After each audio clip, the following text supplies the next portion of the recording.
says 105k is possible. So I'm not even saying 100, I'm saying 105k is possible based on how the market works, the mechanics. So we're not talking about structure, we're not talking about fundamentals, we're not talking about technicals. Fuck the technicals. We're talking about structure, the mechanics of the market, right? All right, guys, I want to talk about something very, very serious today. Earlier on today on Discord, one of our members posted a video of another crypto channel. He's okay. He's brilliant at his technical analysis. I'm not going to diss him on that. But sometimes he talks about these outlandish stuff, which really doesn't make any sense, right? And okay, I respect him because he sticks to his guns, right? So if he's come up with a formula, he sticks to it. And I understand that, right? It's fine. I do the same. But I think we both have two different opinions, right?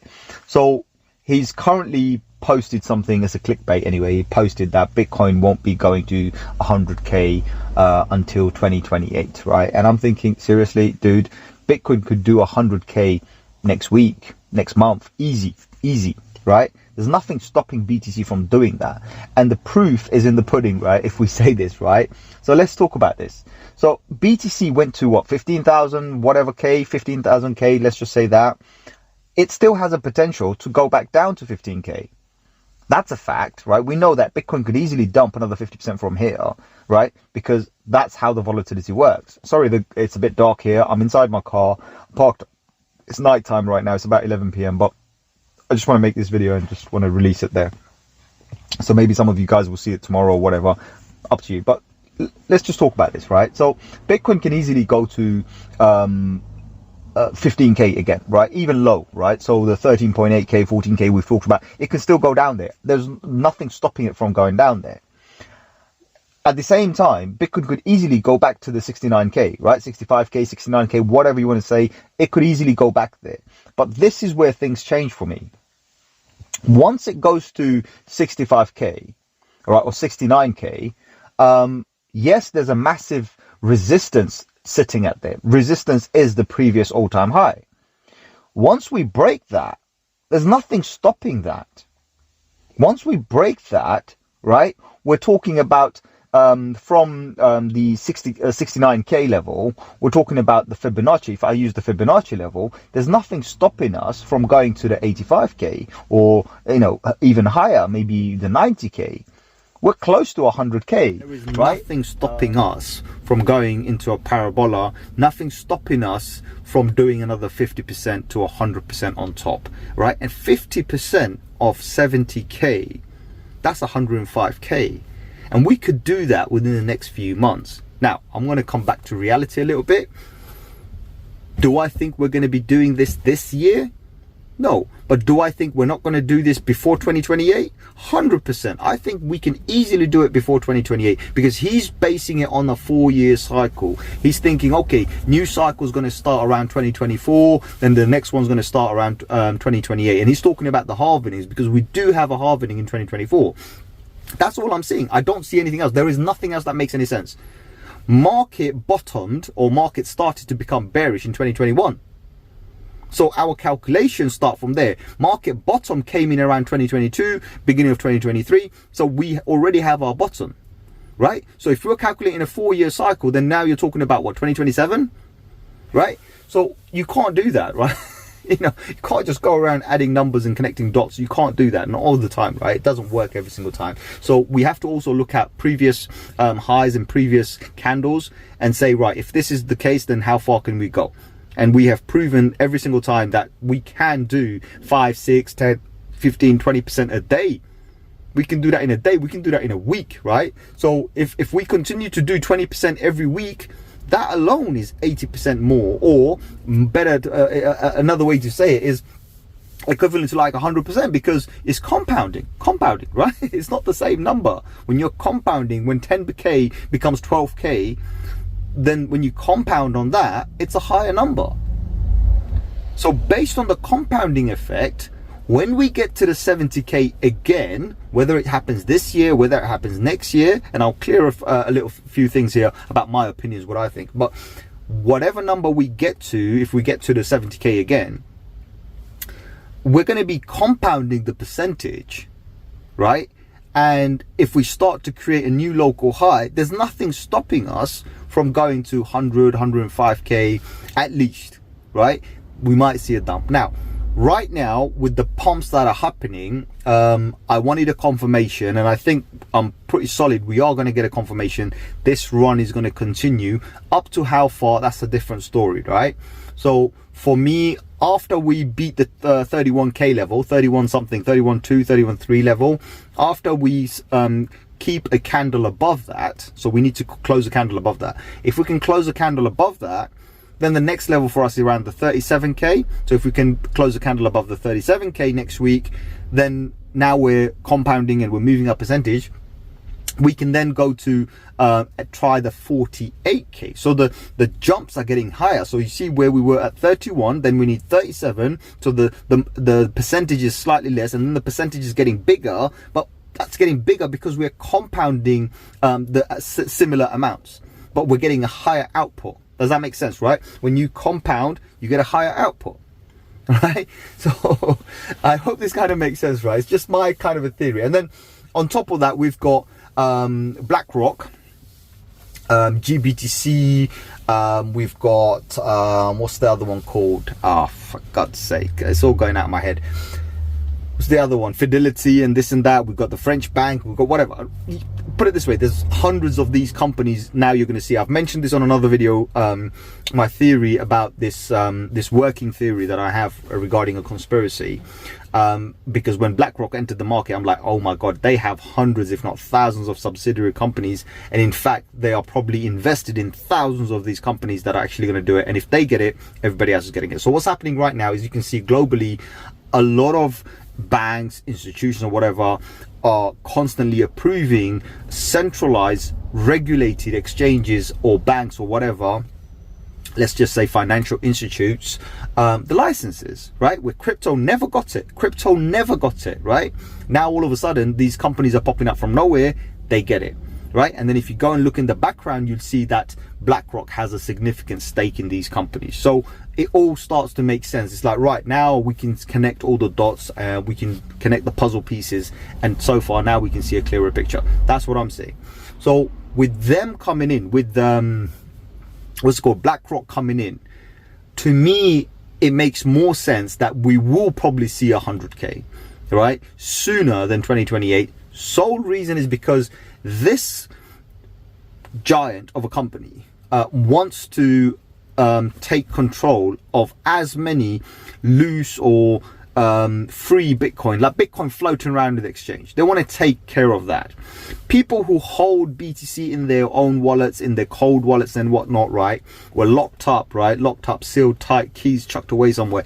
These guys are going to be the biggest benefactors of all of this, right? Because we have 19 million coins already out there, 19 plus anyway, I'm just giving a rounded figure, but we have 19 million coins that is out there. Out of that, maybe maximum a few thousand are sitting around, floating around exchanges. Of course, millions of these coins could already be in the pockets of institutions, right? Which won't surprise me, because now I know BlackRock has been already involved, right? In fact, we found other data, and I've posted it on Discord, where BlackRock and all of those companies, Goldman Sachs and whatnot, have been involved in crypto like 8-9 months ago.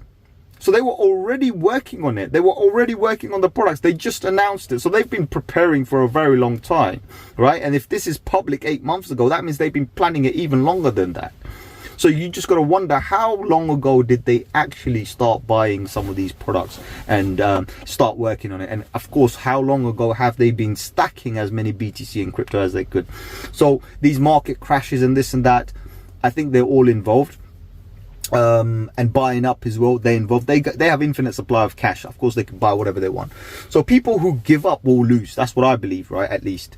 And BlackRock is, to me right now, anybody who's already bought crypto is Robinhood to you, because BlackRock is going to push the market as far as it can take, because BlackRock wants maximum gain, and maximum pain for you. Right? So understand this.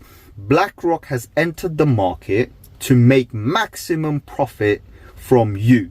That means they want to give you maximum pain, right? And in crypto, it's very easy. They don't have to go through regulatory hurdles and whatnot and this and that to give you pain. They won't break any rules to give you pain. All they have to do is take your BTC off you, your crypto off you, wipe a few cryptos off the planet, right? You know, and then sell it right back to you. That's all they have to do, and that's exactly what they're planning to do. They are going to make a shit ton of money and they're going to sell it back to you. That's how they're going to do it. And then when they decide to dump the market, they're going to buy it back off you at a discounted rate, and they're going to rinse and repeat and do the same thing over and over again.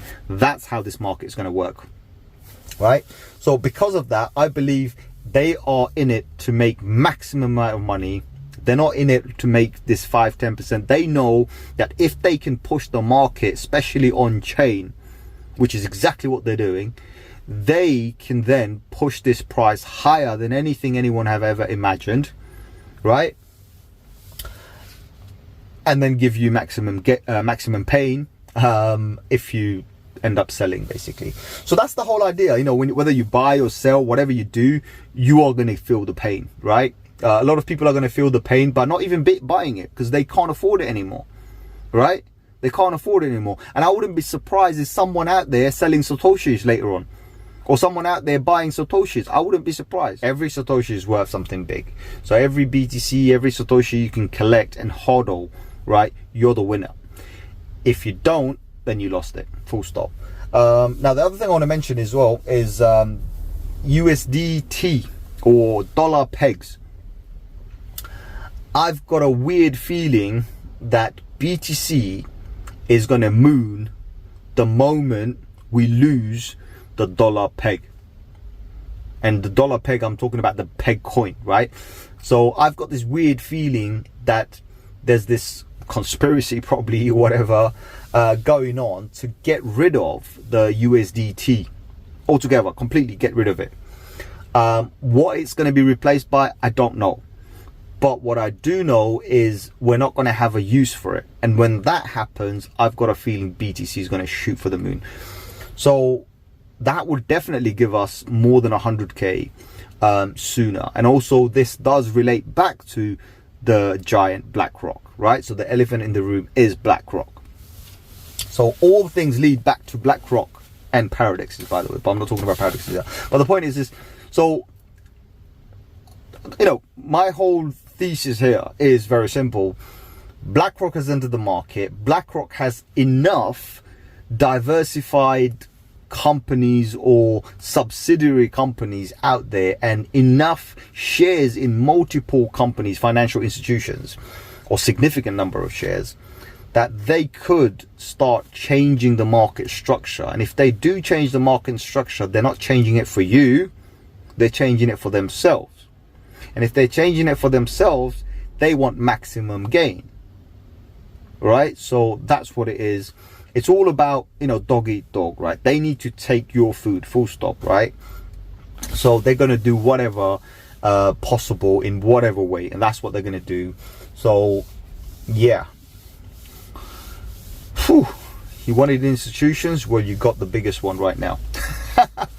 Oh my days, yeah, you got the biggest one right now. So that's what's asked earlier on. What is my thoughts, and you know, what do I think about the entire market, or what's my theory basically? Now, my theory has been very plain and simple, always been plain and simple.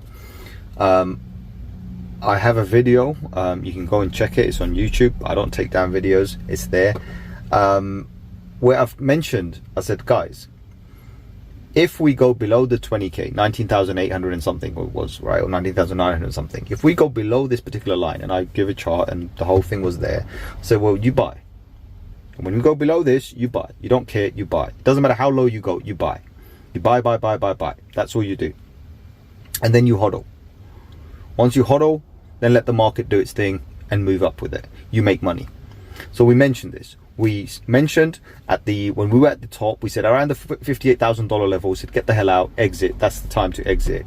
Later on, when the altcoins pumped, we said exit, get out of everything. That's it. We don't need any of that stuff. We want it to be in US dollar. Once we were in US dollar, we held it, right? We had more stronger US dollar. We were able to buy our currencies in global currencies basically for cheaper. So we did that. Then we knew that the US dollars is going to start dumping. So we were in our own currency, which means that we were getting more US dollars now than we had before. So while the market was being volatile in every aspect of the way, crypto, you know, stocks, shares, you name it, whatever, foreign currencies, you name it, everything, we were playing the game, you know, in a completely different way. So we were in crypto, we left crypto, we became USD, and then we waited for the market to go below the 20K, we bought, and then we sat and we held, right? It can't be more simple than this. That's all we did. We just followed a very simple rule. We went to the top, we didn't sell the top, but we said, okay, it's time for us to exit. We exited, and then we followed the trends. So what we did was the market structure, or the mechanics of the market, we followed that. And we done it to, we were not perfect, but we did it as good as possible. We even forecasted when to buy, so we bought right under 20K. Anyway, as simple as that. You bought, you buy, you hold. And the potential of going even further lower, all of these potentials are still there. But at the same time, we're being very cautious. We're like, okay, we know we've entered, now we want to see how far we can go. So we're not waiting for a perfect bottom, and we're not waiting for a perfect top, right? None of that really matters for us. What we're waiting for was to buy, we bought, and what we are waiting for now is to sell. Simple. There's no ifs and buts, right? You're in it to make money, you make money, you get the hell out. Full stop, right? So that's the whole rule here. I can't be more simple than this. So I hope this kind of makes sense. I've just been very, very simple. You know, buy here and then wait. And when it goes to 100K, sell. Or when it goes back to 60K, sell. When it goes to 70K, sell. Doesn't matter. It is going to come. When? We don't know, because nobody knows, right? Nobody has a crystal ball. But it is going to come. And when it comes, you sell, right? Now, whether you want to wait for 100K, it's a different story. Is it going to be in 2028? I don't know, right? But what I do know, that the potential for it to be earlier is far higher than 2028, right? We might even get a low in 2028. There's a lot happening, guys. BTC is not sitting around. Institutions are not interested in shit coins. Any shit, they're not interested in it. They're literally shitting on shit coins.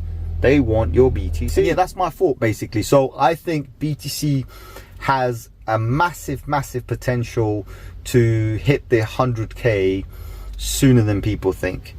Once we hit the like 70K level, there's nothing, absolutely nothing stopping it from going to the 84K level.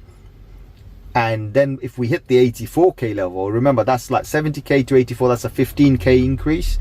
There's nothing stopping us from doing another 15K or 20K. Which again, mathematically just falls. 105K is possible. So I'm not even saying 100, I'm saying 105K is possible based on how the market works, the mechanics. So we're not talking about structure, we're not talking about fundamentals, we're not talking about technicals.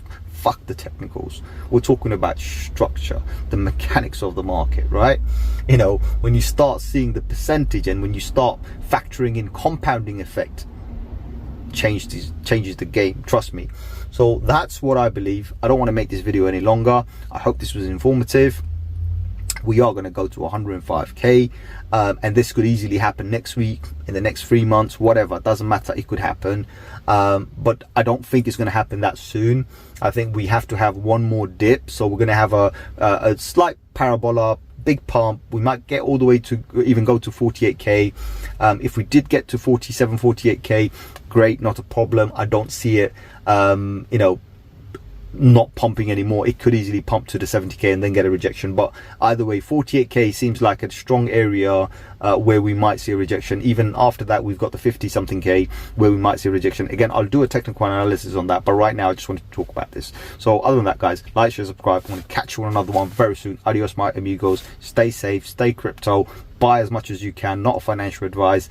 Believe me, this is going to be different. This time is going to be different.